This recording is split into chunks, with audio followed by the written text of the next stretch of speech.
안녕하세요. 누구보다 우리 가정에 기적이 생기길 바라고 있는 40대 여성입니다. 흔히 인생을 굽이진 산길을 오르고 또 오르는 것과 같다고 얘기를 하죠.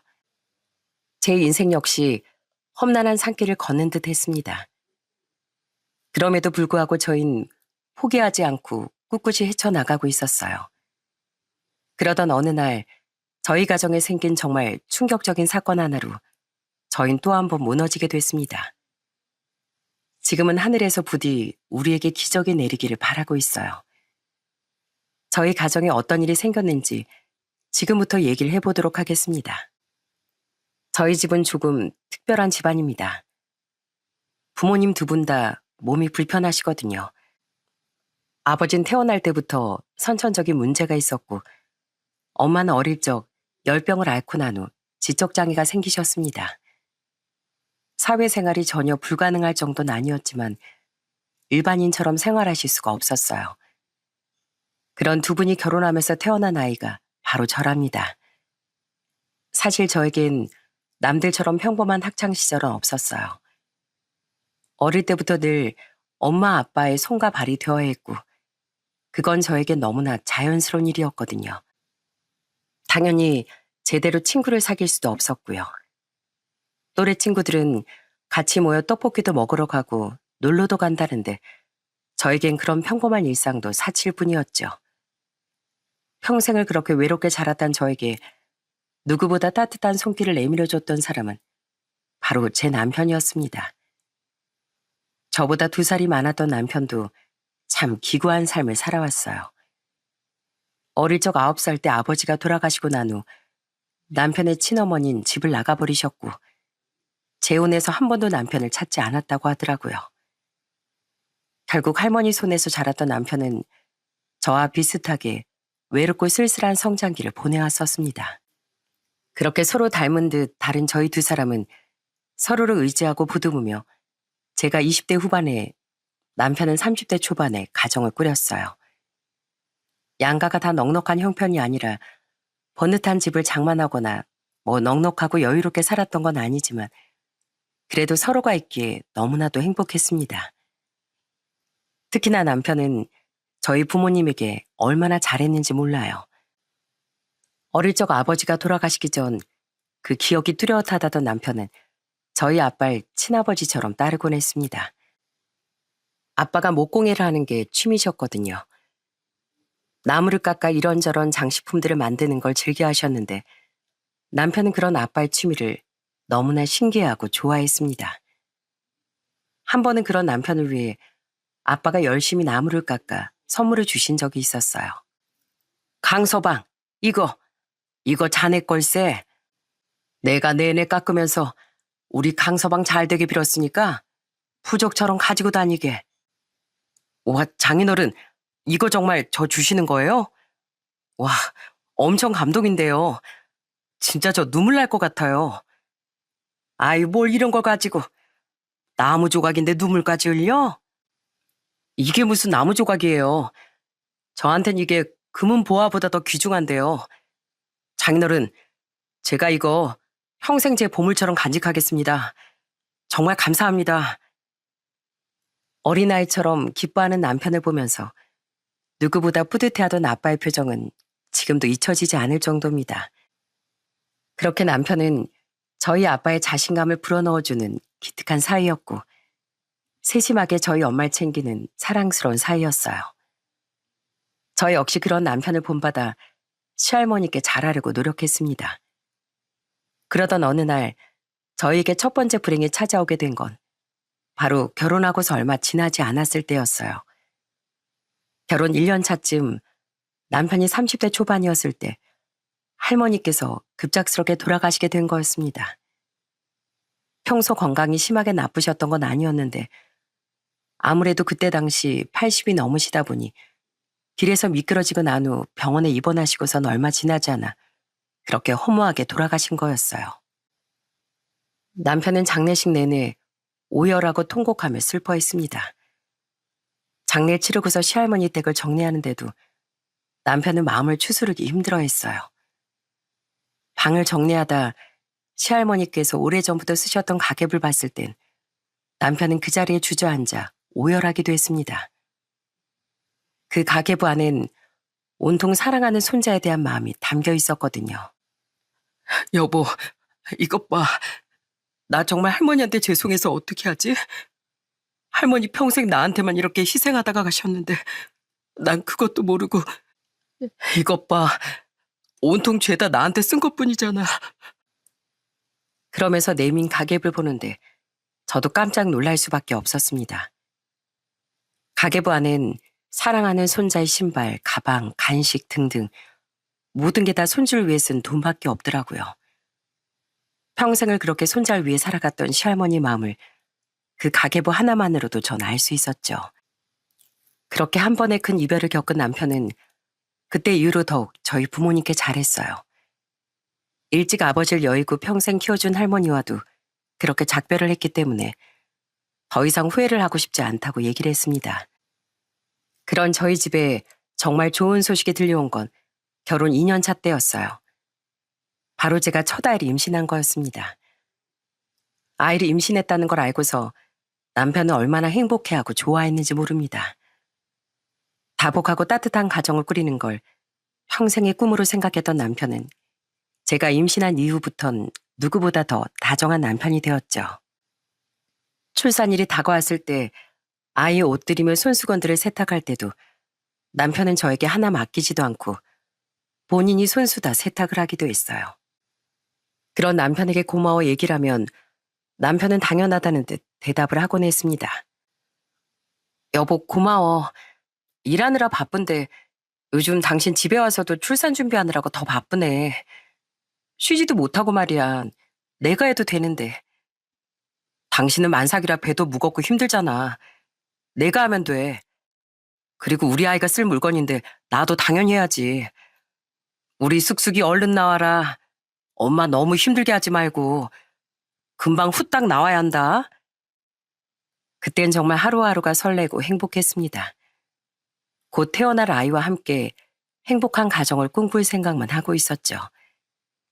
그렇게 첫째 아들 낳고 난 후 연년생으로 둘째 아들까지 낳게 되었어요. 그런데 둘째 아들 낳고 나서부터 조금 이상한 생각이 들더라고요. 분명 20개월이 지났는데 아이가 말을 한마디도 하지 못하는 겁니다. 처음엔 큰애가 좀 느린가 생각을 했었어요. 그런데 점점 시간이 지날수록 둘째와 첫째의 발달 과정이 확연하게 다르다는 걸 느끼게 됐습니다. 결국 저희는 첫째를 데리고서 큰 병원에 검진을 가게 되었어요. 그리고 그때 정말 청천벽력 같은 소식을 듣게 됐습니다. 바로 첫째 아이가 발달장애가 있다는 거였어요. 처음 그 소식을 들었을 때 전 너무나도 자책하고 슬퍼했습니다. 모든 게 다 제 탓인 것만 같아 정말로 힘들었어요. 다른 것보다 앞으로 이 아이가 살아갈 날들이 얼마나 고단하고 힘들지 누구보다 잘 알았기 때문에 전 더욱 절망할 수밖에 없었죠. 진단을 받고 난 이후부턴 전 삶의 의욕도 사라지고 아이와 멍하니 방에 앉아있을 때가 많아졌어요. 그런 저에게 희망을 안겨줬던 건 다름 아닌 제 남편이었답니다. 남편은 퇴근 후 누구보다 부산스럽게 움직였어요. 오전 내내 아무것도 하지 않고 멍하게 앉아만 있는 절 대신에 아이들을 챙기고 절 챙겼습니다. 그리고 말도 제대로 하지 못하는 첫째를 앞에 앉혀두고선 매일 포기하지 않고 첫째에게 말을 하곤 했어요. 승준아, 아빠 입 봐봐. 아빠, 아빠. 걔가 그런다고 말을 해. 그만해. 아무리 해도 낫는 거 아니야. 여보, 그래도 포기하지 말아야지. 당신도 한번 승준이 봐봐. 너무 예쁘지 않아? 우리 아이야. 당신 승준이 뱃속에 있었을 때 진짜 행복했잖아. 승준이 태어났을 때 너무 좋았잖아. 그런 아이라고. 우리한테 승준이가 축복이고 행복이야. 그러니까 포기하지 마. 난 포기 못해, 여보. 평생 몸이 불편한 부모님을 돌보며 살아왔던 전 처음에 남편의 그런 말에도 희망을 찾지 못했었습니다. 그런데 남편은 한번 포기하지 않고서 꿋꿋하게 애들을 사랑으로 돌보더라고요. 그런 남편이 절대로 포기하지 못한다며 얘기했을 때, 전 그때서야 비로소 정신을 차렸던 것 같습니다. 그 뒤로 저 역시 남편과 함께 애들을 위해 최선을 다하며 살았어요. 여기저기 감각치료도 받으러 다니며 아이가 조금이라도 좋아질 수 있도록 그렇게 열심히 노력을 했습니다. 물론 자폐라는 게 노력한다고 나을 수 있는 건 아니지만 저흰 조금이라도 아이가 세상에 적응해 살아갈 수 있는 그런 힘을 길러주고 싶었어요. 남편은 쉬는 날이면 어김없이 애들 데리고 산으로 들로 떠나곤 했습니다. 어디선가 자연에서 체험해주는 게 자폐 아이들에게 좋다는 말을 듣고선 정말 비가 오나 눈이 오나 항상 빠짐없이 애들을 데리고 다녔었죠. 그렇게 남편은 저희 가정에서 누구보다 든든한 사람이었답니다. 저와 남편은 두 아이들을 잘 키우기 위해 하루하루 최선을 다하며 살았어요. 그러다 보니 남편은 직장에서도 정말 인정을 많이 받았고 승진도 잘했습니다. 그네가 특수학교에 입학을 하고 난 후부턴 저도 같이 직장 생활을 하게 되었죠. 그래도 저와 남편 둘이서 돈을 벌다 보니 물론 넉넉한 건 아니었지만 점점 생활이 나아지기 시작하더라고요. 이대로만 잘 흘러간다면 우리도 평범한 삶을 살아갈 수 있을 거라 생각했습니다. 그런데 참 인생의 앞날은 늘 예상하지 못한다는 게 맞는 말인 것 같아요. 어느 날 자꾸 화장실에 가면 출혈이 보인다는 아빠의 말에 병원 검진을 가게 됐는데 너무나도 충격적인 소식을 듣게 됐습니다. 바로 아빠가 대장암에 걸리셨다는 거였어요. 세상에 어떻게 저희 가족에게 이런 충격을 줄 수가 있는지 진단을 듣는 그 순간에도 믿겨지지가 않더라고요. 정말 누구를 원망해야 할지도 모르겠더라고요. 당장 아이들도 돌봐야 하고 엄마도 온전한 게 아닌데 아빠까지 암에 걸리셨으니 정말 눈앞이 깜깜하고 어질어질했습니다. 그래도 천만다행이라고 한다면 아빠는 대장암 초기 판정을 받으셨다는 거예요. 그러다 보니 수술을 받고 잘 치료만 하면 건강을 되찾을 수도 있었고요. 그때부터 저와 남편은 아빠의 간병을 하기 시작했습니다. 전 직장을 그만두고서 아빠의 간병을 시작했고 남편은 퇴근하고 나서 저와 교대에 병원에 입원했습니다. 암으로 수술받고 항암을 해보신 분들은 아시겠지만 이게 사실 며칠 내로 끝나는 일이 아니잖아요. 거의 1년 가까이 치료받고 경과를 살펴보고 병원에도 자주 왔다 갔다 해야 하다 보니 정말 쉽지 않은 일이더라고요. 그럼에도 불구하고 남편은 정말 살뜰하게 저희 아빠를 챙겼어요.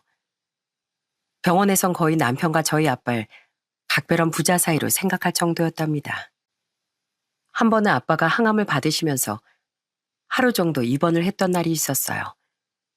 그날따라 눈이 펑펑 내려서 남편과 휴게실에서 같이 커피를 마시며 이런저런 얘기를 했었네요. 그때 남편이 했던 얘기가 정말 기억에 많이 남습니다. 여보, 이번에 신규로 오신 간호사 선생님이 나더러 아빠 며느리냐면서 묻더라고. 내가 딸이라고 하니까 엄청 깜짝 놀라는 거 있지? 글쎄, 당신이 아들인 줄 알았대. 참, 그러고 보니 당신도 주변에서 이렇게 생각할 정도로 아빠한테 왜 이렇게 잘하는 거야? 내가 하나밖에 없는 사이니까 당연히 잘해야지. 아무리 그래도 사이 중에 이 정도로 잘하는 사람이 어딨어. 다들 당신 사이라고 하면 엄청 놀라. 당신 이렇게 우리 아빠한테 이 정도로 잘할 줄은 나도 몰랐어. 여보, 당신한테 부모님이면 나한테도 마찬가지야. 할머니 돌아가셨을 때 너무 후회됐거든. 할머니 안 아프셔도 자주 찾아뵙고 얼굴도 보고 그럴걸. 지금은 보고 싶어도 볼 수도 없고 만져볼 수도 없잖아. 장인어른도 마찬가지로 나중에 내가 정말 후회하고 싶지가 않아서 그래. 그래서 더 잘하고 싶어. 전 그런 남편의 말이 너무나도 고마웠습니다. 사실 다른 평범한 가정에 비해선 우리 집은 여기저기 부족한 부분들도 많았는데 남편은 저희 부모님의 존재만으로도 너무나도 감사하게 생각을 했었거든요. 그런 남편의 마음 덕분이었는지 다행히 항암 이후 경과가 좋았고 아빠의 암덩어리는 1년 후에도 발견이 되지 않았습니다. 이 모든 게 저희 가족들은 다 남편 덕분이라고 생각을 했어요. 친정아빠는 그 누구보다 남편에게 정말 고마워했습니다. 강서방, 부족한 처부모 만나서 고생만 하고 정말 미안하고 고맙네. 자네한테 내가 늘 미안한 마음뿐이야. 장인어른, 저 실은 저희 아버지가 생각이 잘 안 나요. 너무 어릴 때 돌아가셔서 이젠 아버지 얼굴이 잘 기억이 안 나네요. 그런데 장인어른께서 저한테 아버지가 어떤 건지 느끼게 해주셨잖아요. 저한텐 장인어른이 제 아버지입니다. 그러니 건강하셔야죠. 저한테 미안해하지 않으셔도 됩니다. 이렇게 장인어른 장모님 건강하게 저희 곁을 지켜주시는 것만으로도 감사한걸요. 이렇게 착한 남편을 그 누가 사랑하지 않을 수 있겠어요? 남편은 저희에게 어느 하나 바라는 것 없이 늘 그렇게 주기만 하는 사람이었습니다. 그런 남편을 전 존중하고 존경하며 그렇게 살아왔어요. 불과 결혼 10년 만에 저희는 정말 수많은 일들을 겪어왔지만 서로가 의지하고 노력하면서 그 많은 위기들을 잘 견뎌왔던 것 같습니다. 그 후로도 어떤 일이 생기든 결국엔 극복해낼 수 있을 거라 믿었어요. 그것보다 훨씬 더 큰 위기가 찾아올 줄은 그땐 꿈에도 생각하지 못했죠. 남편은 그 뒤로도 열심히 회사 생활을 하면서 중소기업이었던 회사에 크고 작은 계약들을 성사하게 되었고 그러면서 승진도 잘 해냈어요.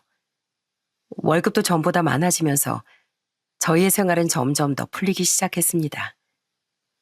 첫째도 학교를 잘 다니며 사회에 잘 적응하고 있었고 둘째는 누구보다 심성이 착하고 바른 아이로 잘 크고 있었어요. 그러던 어느 날 결혼한 지 15년 차가 되면서 그렇게 성실하고 착하던 남편에게서 점점 이상한 낌새가 보이기 시작했습니다.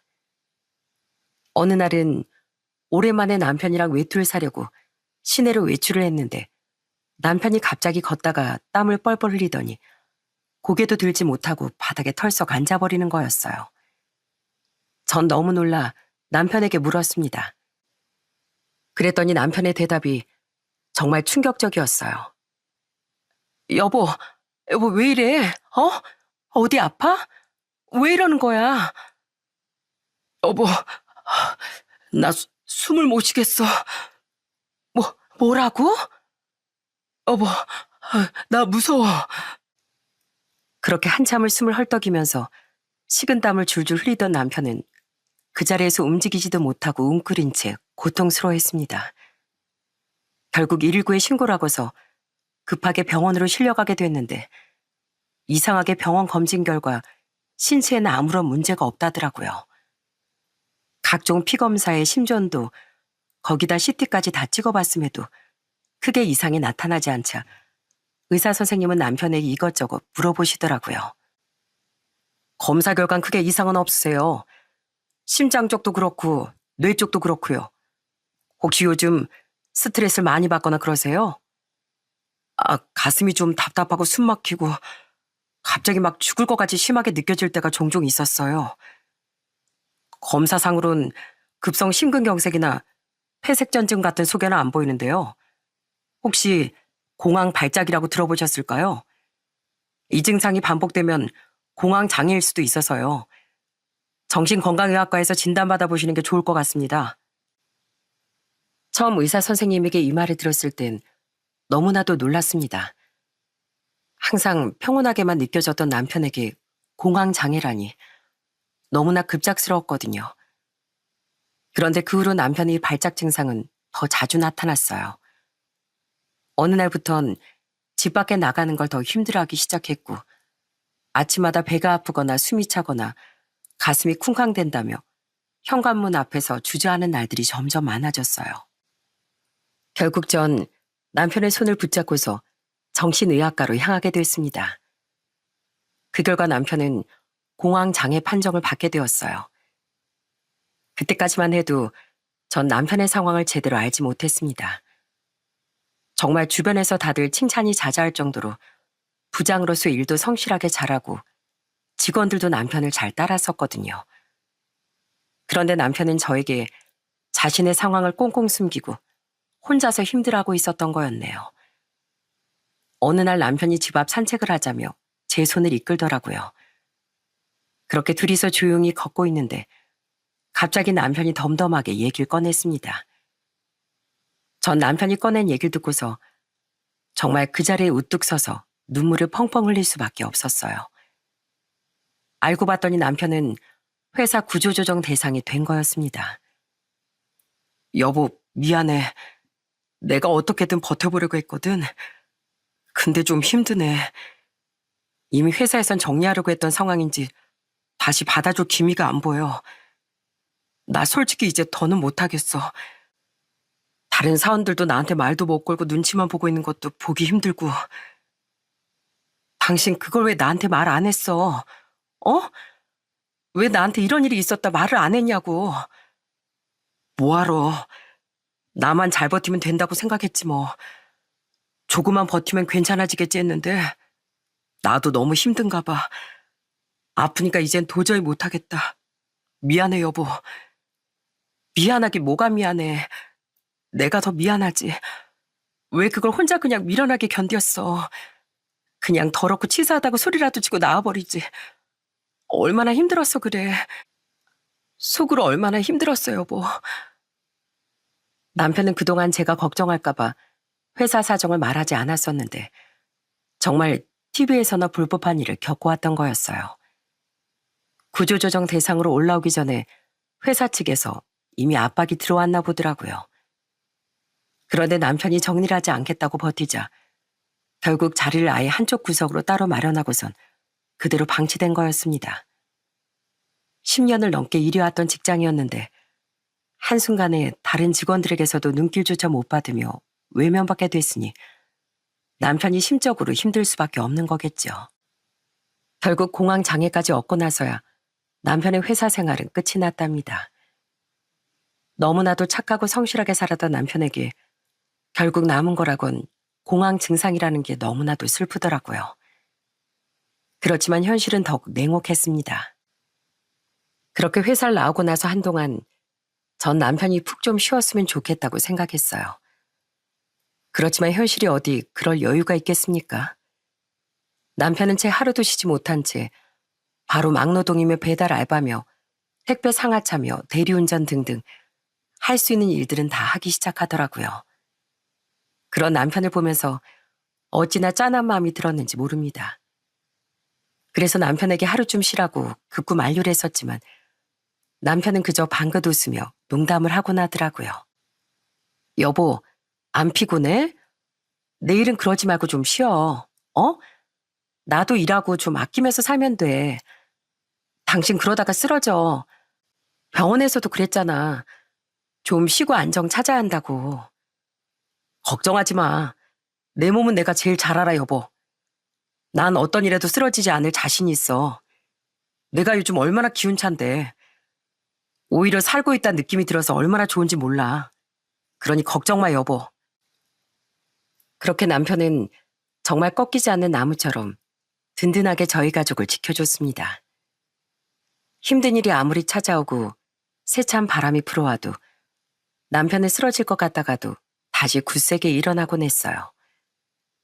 사실 남편이 실직하고 나서 경제적으로는 좀 빠듯해지기 시작했습니다. 첫째는 계속해서 교육도 받아야 하고 들어가는 비용도 만만치 않았거든요.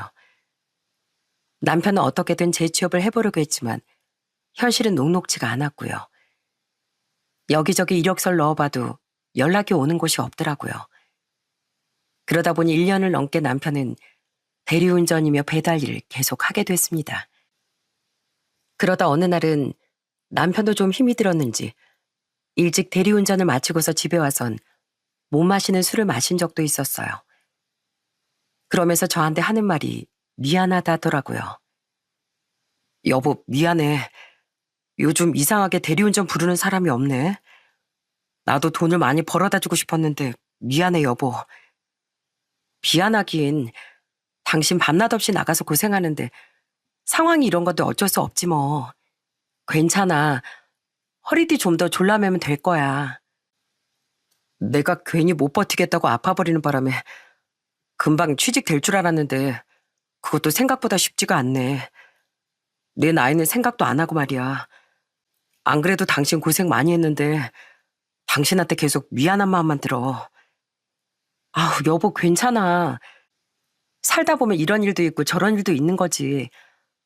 당신이 지금까지 얼마나 열심히 살았는데 여지껏 우리 이렇게 편하게 살 수 있었던 거 생각해보면 다 당신 덕이야. 그러니까 우리한테 미안해하지 않아도 돼. 그땐 제 말에 남편은 씁쓸하게 웃으며 고맙다고 대답을 했지만 속으로 얼마나 많은 생각을 하고 있었을지 예상하지 못했습니다. 그 뒤로 남편은 여러 일들을 하면서 어떻게든 생계를 이어가려고 노력했어요. 그렇지만 상황은 잘 풀리지 않았고 심지어 경기가 점점 더 어려워지면서 돈을 벌기란 더 힘들어졌습니다. 그러던 어느 날 실직을 하고서 한 2년이 지났을 때였어요. 대리운전과 간간히 배달 아르바이트로 일을 하던 남편이 어느 날부터 좀 이상해지기 시작했습니다. 원래는 화장실에 들어가면 오래 앉아있지도 않았었는데 어느 날부터 화장실에 한번 들어가면 10분이 넘어도 나오질 않더라고요. 처음엔 그런 남편에게 농담으로 얘기를 했던 게 있었습니다. 여보, 왜 이렇게 화장실에서 안 나와? 뭐 화장실에 금은 보화라도 숨겨놨어? 아니면 뭐 바람이라도 피우는 거야? 어디 봐봐. 핸드폰 어서 내놔봐. 아이, 진짜 뭘 내놓으라는 거야. 바람은 무슨. 그런 거 아니야. 아니, 그게 아니면 왜 맨날 화장실에만 들어가면 나오질 않냐고. 어? 뭔데? 뭐야? 아이, 뭐긴 뭐야. 아무것도 아니라니까. 화장실에서 좀 늦게 나올 수도 있는 거지. 당신은 뭘 그렇게 다 의심을 해. 그것뿐만이 아니었습니다. 원래는 어딜 가면 어디를 간다고 늘 제대로 얘기를 하던 남편이었는데 어느 날부턴가 자기 행적을 제대로 밝히지 않더라고요. 제가 출근하고 난 후 점심이 가까워지면 남편에게 늘 전화를 걸었는데 어느 날은 주변이 아주 시끌벅적하더라고요. 그래서 물었더니 남편이 우물쭈물하며 제대로 대답을 못하는 거였어요. 당신 뭐야? 어딘데 이렇게 시끄러워? 아니, 그냥 밖에 나와 있어. 근데 왜? 어디 갔는데? 당신 그렇게 시끄러운데 별로 안 좋아하잖아. 멀리 갔어? 아니야. 왜 무슨 일인데? 용건만 얘기해. 아니, 왜 성질을 내? 그냥 궁금해서 물어보는 건데. 어딘데? 알아서 뭐하게. 그 쓸데없는 소리 할 거면 끊어. 나 바빠. 그러더니 남편이 전화를 확 끊어버리는데 정말 어처구니가 없더라고요. 한 번 그런 적 없던 남편이 도대체 갑자기 왜 저러는지 이유를 알 수 없었어요. 심지어 어느 날은 뜬금없이 혼자 살고 싶다는 얘기를 했던 적도 있었어요. TV에서 혼자 사는 돌싱 남자가 나오는 걸 보더니 저더러 저렇게 사는 게 어떨 것 같냐고 묻는 겁니다. 그러더니 자기도 저렇게 살고 싶다는 거예요. 와, 저 남자 완전 편하게 사네. 당신도 저렇게 살고 싶지 않아? 자유롭게 말이야. 남편 없으면 당신 자유롭게 살고 좋지 않겠어? 뭐? 갑자기 뜬금없이 그게 무슨 소리야? 자유롭게 살고 싶다니. 당신 그러고 싶어서 말하는 거야? 아니 뭐 그러면 좋을 것 같다. 그렇게 얘기하는 거지 뭐. 우리 이제 곧 있으면 결혼한 지 20년이 다 돼가는데 이쯤 되면 서로 지긋지긋할 때 되지 않았나? 생전 이런 소리 한번 해본 적 없던 남편이 갑자기 이렇게 얘기를 하니까 전 너무나도 수상한 느낌이 들더라고요. 그 전까지만 해도 가족들과 좀 더 시간을 보내지 못해 아쉬워하던 남편이었는데 어느 날부턴가 혼자서 자꾸만 시간을 보내려고 하고 가족들한테 눈길도 잘 주지 않으니 분명 뭔가가 있다 싶더라고요. 그런 의심이 점점 확신이 된 건 그로부터 며칠 뒤였습니다. 안 그래도 슬쩍 이혼을 얘기하던 남편의 행적이 수상했는데 그날은 말도 없이 낮에 나갔다 저녁 늦은 시간에 집에 왔더라고요. 그러더니 또 옷을 갈아입고서 나가려고 하는 겁니다. 전 결국 참아왔던 분노를 표출하고 말았어요. 당신 또 어디가? 어? 오늘 하루 종일 집에도 없더니 대체 어딜 가느냐고. 요즘 대체 당신 뭐 하고 다니는 거야? 대체 뭐 하고 다니냐고. 거참, 내가 뭘 하고 다니든 당신이 무슨 상관이야? 어? 내가 하나하나 일일이 당신한테 보고해야 돼? 그냥 볼 일이 있어서 나갔던 거 가지고 왜 그래? 당신 진짜 수상해? 자꾸 이상하게 행동하는 거 너무 수상한 거 알기나 한 거야? 진짜 지긋지긋하다 지긋지긋해. 나도 제발 숨 쉴 틈을 줘. 나라고 뭐 4시간 안 갖고 싶겠어? 허구한 날 애들의 당신에 지겹지 않겠냐고. 제발 나 좀 그냥 내버려둬. 그러더니 옷을 챙겨 입고선 남편은 그냥 획하니 나가버리더군요. 전 멍하니 나가는 남편의 뒷모습을 바라볼 수밖에 없었고요. 집엔 붙어있지 않고 자꾸만 밖으로만 나돌고 거기다 수상한 행동만 하고 있으니 결국 의심은 점점 확신이 되고 있었죠. 그러다 대망의 사건이 터지게 된 건 바로 저희의 결혼 기념일 날이었습니다. 지금으로부터 2년 전쯤 저희의 결혼 기념일 날 이상하게 그늘은 으슬으슬 몸이 춥더니 몸살이 나는 것 같더라고요. 아무래도 일찍 집에 가봐야 할 것 같아 회사에 얘기를 하고 일찍 조퇴를 집으로 가려고 했습니다. 원래도 매년 결혼 기념일엔 못해도 동네 산책이라도 둘이서 다녀보려고 부모님도 집에 오셔서 애들을 봐주셨거든요. 그날은 제가 또 몸이 안 좋다 보니 일찍 애들을 봐달라 아빠에게 전화를 드리고서 남편에게도 이 얘기를 하려고 전화를 했습니다. 그런데 남편이 제 전화를 받고서 무척 당황해 하더라고요. 여보, 나 몸이 좀 안 좋아서 일찍 집에 가고 있어. 당신 집에 있지? 엄마랑 아빠가 금방 집에 가신다고 했거든. 애들 이제 곧 학교에서 오니까 나랑 같이 병원 좀 갔다 오자. 뭐? 뭐라고? 지금 온다고? 지금 가고 있는데 뭐야? 당신 또 집 아니야? 어디 나갔어? 오늘 무슨 날인지 몰라? 전 남편이 저희의 결혼 기념일을 잊어버렸다는 생각이 들었어요. 이런 생각이 드니까 슬슬 짜증이 나더라고요. 그런데 남편 반응이 더 수상했습니다. 오늘 결혼 기념일이잖아. 매 우리 같이 보냈던 거 몰라?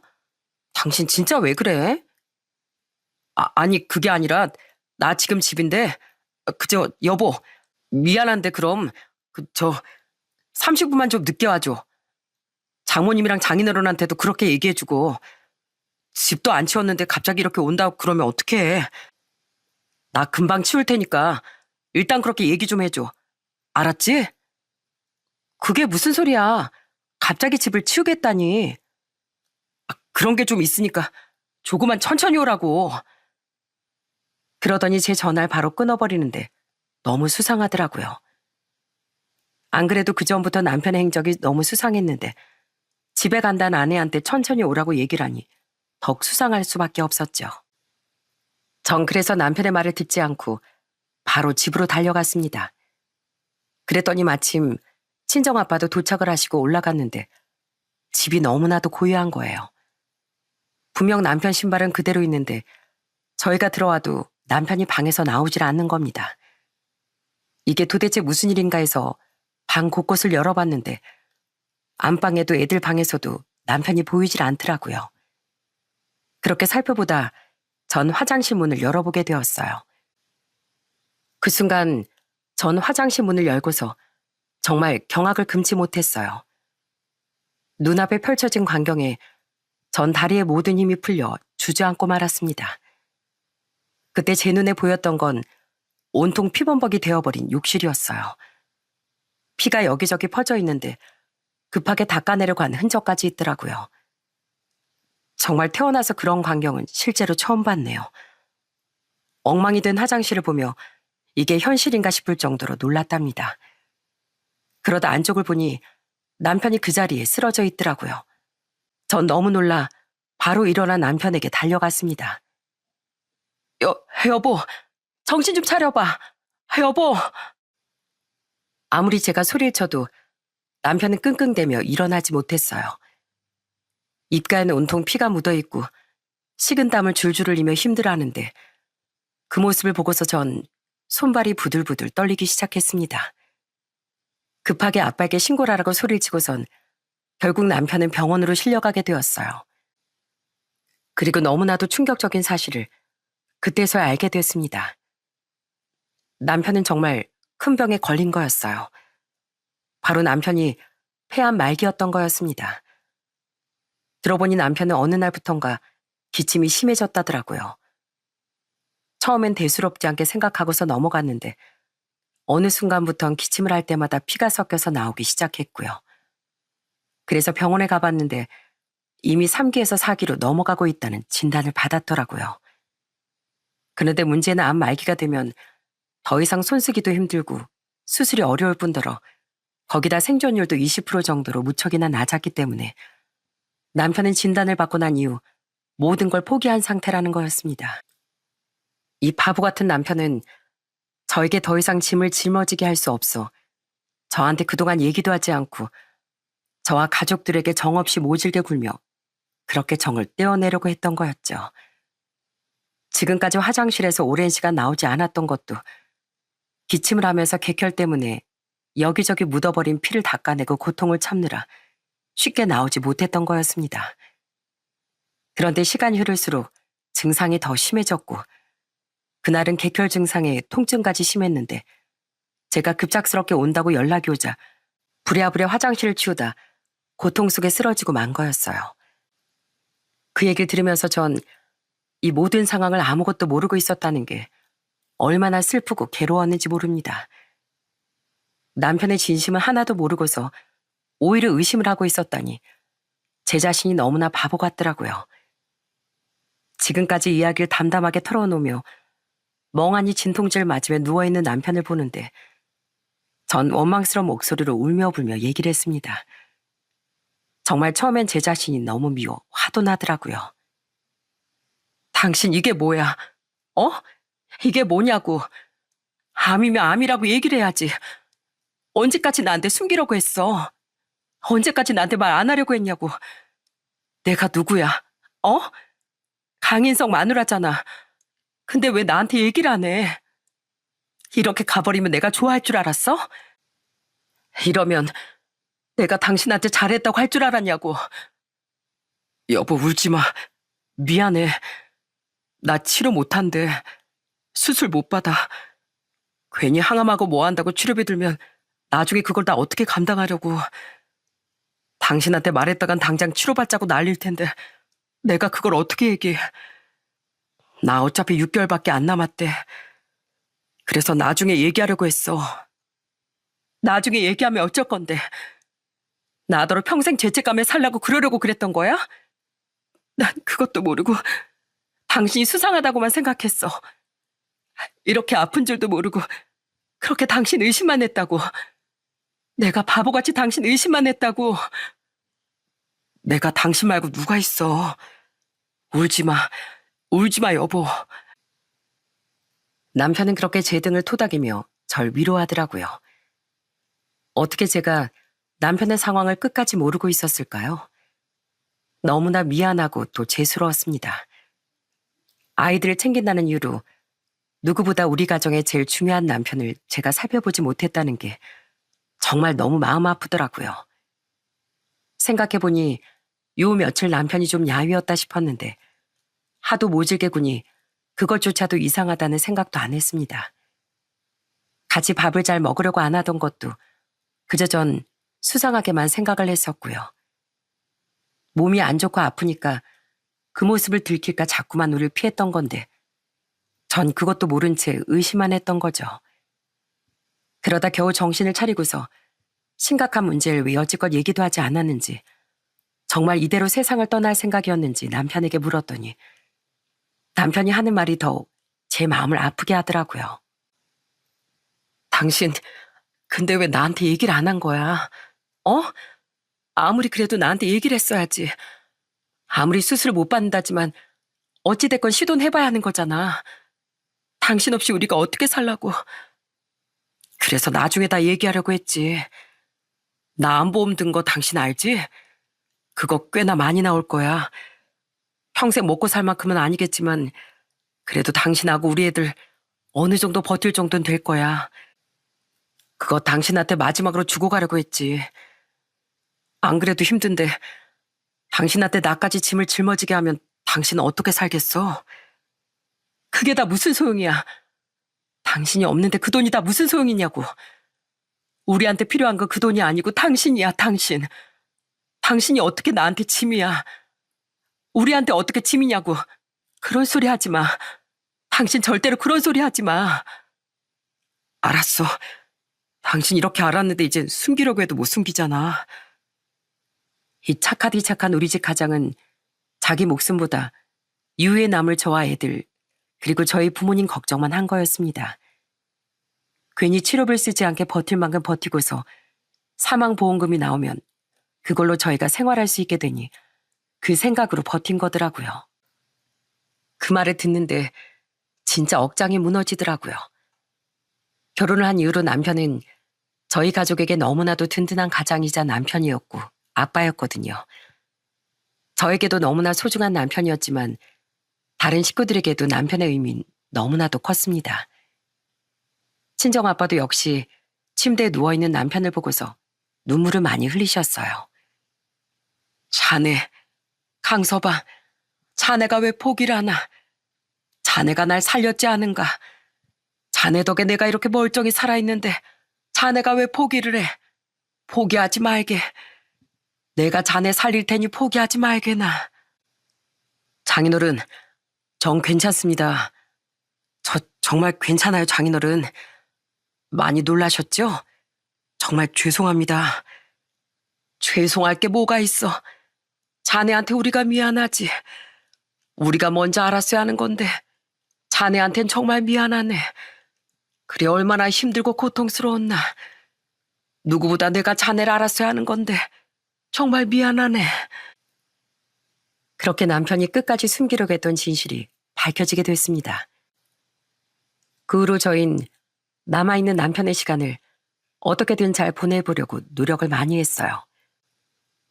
물론 수술을 받을 수 있는 상황은 아니었지만 주변의 정보도 알아보고 좋다는 건 다 찾아서 남편이 하루라도 더 버틸 수 있도록 정말 열심히 노력을 했답니다. 처음엔 남편이 항암도 받지 않겠다고 버티는 바람에 저와 아빠가 얼마나 남편을 설득했는지 모릅니다. 당신 진짜 항암도 안 받을 거야? 정말 그럴 거냐고. 여보, 우리 제발 항암이라도 시작하자. 당신 그렇게 보내면 나 땅치고 후회할 것 같아. 당신 기억 안 나? 시할머니 돌아가실 때 당신 후회 많이 했다며. 그래서 우리 아빠도 그렇게 간병했던 거 아니야?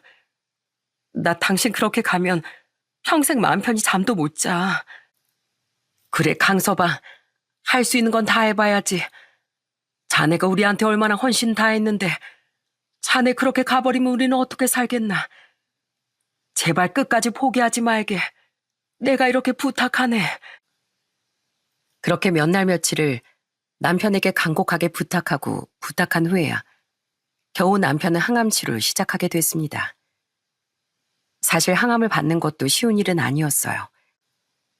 부작용도 많다 보니 구역감에 오심에 머리카락도 빠져서 결국 머리를 다 밀어버리기도 했죠. 그렇게 힘들어하는 남편을 곁에서 바라보면서 혹시라도 제가 눈물을 흘리면 남편이 무너질까 싶어 꿋꿋이 버텨냈었네요. 제가 하늘에 얼마나 빌고 또 빌었는지 모릅니다. 제발 남편을 데리고 가지 말아달라고 눈물로 하소연하며 매일같이 빌었어요. 그리고 전 지금까지 남편이 저희 가족들을 위해 했던 것처럼 이번엔 제가 남편에게 되돌려줄 차례라고 생각했습니다. 그래서 매일매일 남편을 살피고 간병을 했어요. 솔직히 남편과 어쩌면 이 시간이 마지막일 수도 있겠다고 생각하니 하루하루가 얼마나 소중하고 귀했는지 모릅니다. 그동안은 앞만 보며 첫째를 어떻게든 사회에 잘 적응시키려고 노력하고 둘째가 잘 자랄 수 있도록 그리고 부모님이 편안하도록 그것만 생각하며 달려왔는데 정작 남편간 서로를 잘 바라보지 못했던 것 같아 너무나 아쉬운 마음이 들더라고요. 그때부터 매일같이 전 남편의 곁에서 간병을 하며 수많은 얘기를 나눴답니다. 그러면서 직장 생활할 때 힘들었던 이야기, 대리운전하고 택배 다니며 힘들었던 이야기들도 모두 다 들을 수가 있었네요. 그러면서 남편이 치료를 포기하게 된 결정적인 이유도 듣게 됐습니다. 실은 여보, 나도 치료받아서 당신하고 우리 애들 장모님 장인어른이랑 오래 살고 싶었어. 그런데 내가 대리운전도 해보고 배달도 해보고 그러다 보니까 이대로 사는 게 답이 없더라고. 취직하기도 쉽지 않고 말이야. 이제 내 나이도 40대가 넘었는데 어디서 날 써주겠어. 그런데 마침 기침할 때마다 피가 자꾸 나오는 거야. 이상하다고 생각은 했었는데 여기서 아프면 병원비만 더 들겠거니 생각드니까 병원에도 못 가겠더라. 그러다 도저히 못 참을 것 같아서 병원에 갔는데 당장 큰 병원에 가서 검사를 받아보라고 하더라고. 그랬더니 거기서 폐암이라지 뭐야.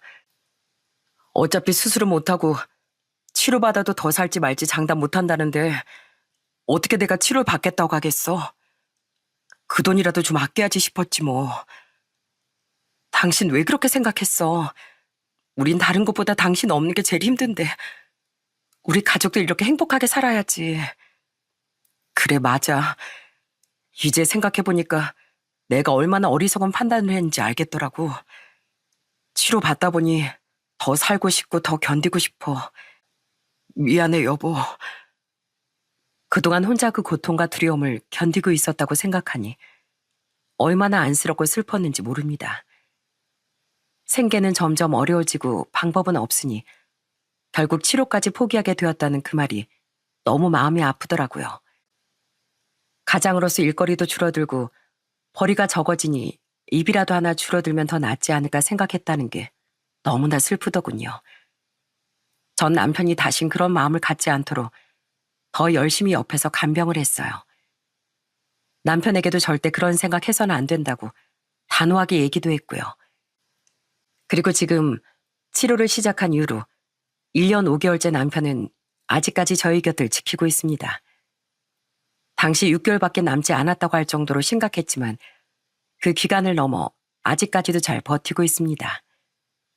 물론 항암도 열심히 받으며 남편의 머리며 눈썹이며 털이란 털은 죄다 빠지기도 했고요. 그러다 보니 요즘 부쩍 남편이 민망해하곤 하는데 전 그런 모습도 너무나 사랑스럽습니다. 얼마 전에 남편이 가발이라도 써야 하는 거 아닌가 고민을 하더라고요. 여보, 나 머리가 없어서 좀 이상한가? 전에 몰랐는데 내가 머리카락이 있어야 좀 봐줄만한 것 같아. 가발이라도 하나 사야 하는 거 아니야? 에이, 왜? 난 당신 더 멋지기만 하구만. 세상에서 우리 남편이 제일 잘생기고 멋진데 무슨 소리야. 당신은 머리카락 없어도 너무 멋져. 당신 너무 아무렇지 않게 거짓말하는 거 아니야? 괜히 나 띄워주려고 그러는 거지? 무슨 소리야. 난 정말 거짓말이라고 모르는 사람이라니까. 당신이 얼마나 나한테 멋진 사람인데 하나도 안 이상하네요. 너무 멋있어. 그렇게 저희는 서로를 배려하고 사랑하며 지금의 위기를 극복하려고 노력하고 있습니다. 세상 누구보다 강인하게만 보였던 남편에게서 이렇게 충격적인 일이 벌어질 줄은 상상도 못했었네요. 그렇지만 지금의 슬픔도 금세 이겨낼 수 있을 거라 믿습니다. 지금도 엄마도 잘 지내시고 아빠 역시 건강하게 잘 지내고 계세요. 첫째도 아빠의 상태를 아는지 요즘은 아침에 일어나면 아빠가 아프지 않은지 살피는 게 하루의 루틴이 되었답니다. 둘째는 아침 저녁으로 남편과 산책을 하며 운동도 같이 하고 있어요. 남편과 저도 요즘은 서로 대화도 많이 나누며 최대한 긍정적으로 생각하려고 노력하고 있답니다. 부디 지금의 행복이 깨지지 않고 저희 가정에 정말 기적 같은 일이 생기도록 여러분들이 많이 응원해 주셨으면 좋겠네요. 그리고 혹시라도 저희 남편처럼 가족을 위해 모든 걸 참고 견뎌내야 한다는 게 답이라고 생각하는 분들이 계시다면 혼자 버티지 마시고 꼭 주변 사람들과 자신의 마음과 생각을 나눠보셨으면 좋겠습니다. 아빠도 그랬지만 남편도 암에 걸리다 보니 암이라는 게 정말 너무나도 힘든 병이라는 걸 새삼 느끼고 있네요. 정말 건강했던 사람도 한순간에 무너져 내리는 게 암이더라고요.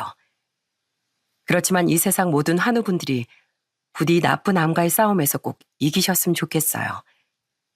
그래서 다시 건강하게 밝게 이 세상을 잘 살아가시길 바랍니다. 여전히 저희 가정에 폭풍은 아직도 지나가지 않았지만 언젠간 이 폭풍이 지나가고 맑게 개인 하늘을 볼 수 있을 거라 믿습니다. 여러분들의 가정에도 늘 밝고 화창한 날만 가득하시길 바라며 제 이야기는 여기서 마치겠습니다. 모두들 화이팅 하시고 행복하세요.